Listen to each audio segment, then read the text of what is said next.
बिल्कुल नया साल है और दिल्ली के लिए एक नई शुरुआत है, बल्कि कहें कि देश के लिए एक नई शुरुआत है, जिसकी शुरुआत राजधानी से हो रही है।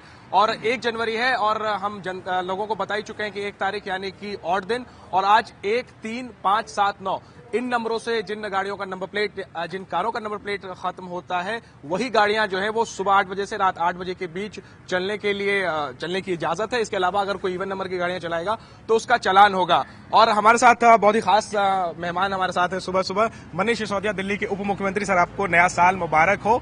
क्या कहना चाहेंगे नए साल पर और ऑड इवन नियम पर?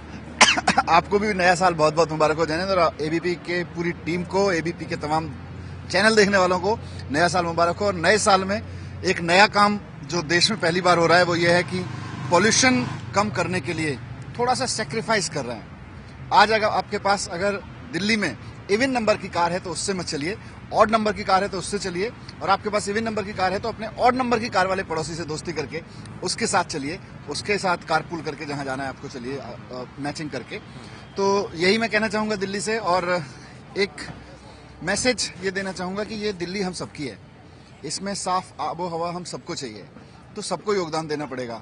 ऐसा नहीं हो सकता कि कुछ पत्रकार, कुछ नेता या कुछ एक्टिविस्ट या कुछ लोग मिलके दिल्ली को साफ सुथरा बना लेंगे और हम सब लोग अपनी तमाम लग्जरीज में जिएंगे। कुछ सेक्रीफाइस सबको करना पड़ेगा, थोड़ा थोड़ा योगदान सबको देना पड़ेगा। हमें ये बताया गया है कि आपकी जो कार है वो ऑड नंबर है, तो आज तो आप गाड़ी से सचिवालय जाएंगे, लेकिन कल इवन नंबर का दिन होगा तो आप साइकिल से जाने वाले हैं शायद। बिल्कुल ठीक बात है, क्योंकि मेरे पास में जो मेरी ऑड नंबर की कार है वो आज चलेगी, और कल मेरे आसपास जो रहते हैं, कुछ जजेस रहते हैं, कुछ सांसद रहते हैं, और वो कोई भी उनमें से कोई दिल्ली सचिवालय की ओर नहीं जाएगा। अरविंद जी जहां रहते हैं वहां कुछ मंत्री रहते हैं, तो उनके पास ये ऑप्शन है, मेरे पास नहीं है। तो मैं अपनी साइकिल से सचिवालय जाऊंगा जी।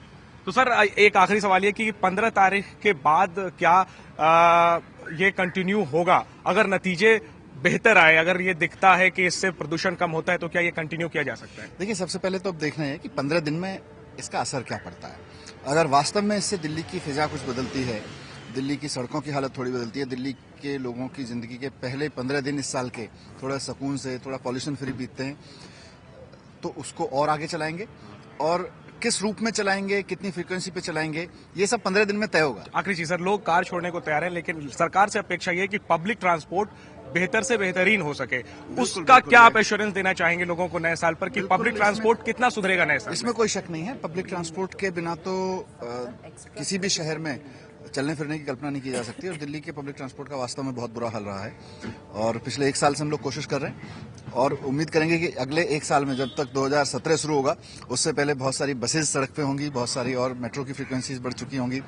तो happy new year and happy traffic day. ठीक है, थैंक यू। तो मनीष सिसोदिया हमारे साथ थे। आज वो ऑफिस जाएंगे अपनी कार से, लेकिन कल वो अपने बेटे की साइकिल से जाएंगे। उनका बेटा हमारे साथ है, हम कोशिश करते हैं उससे बात करने की। ये बताओ, कल आपके पापा जो है वो आपकी साइकिल से जाएंगे, तो आपने साफ सफाई कर दी है साइकिल की? नहीं, अभी आज मैं करूंगा। आज आप साफ करेंगे?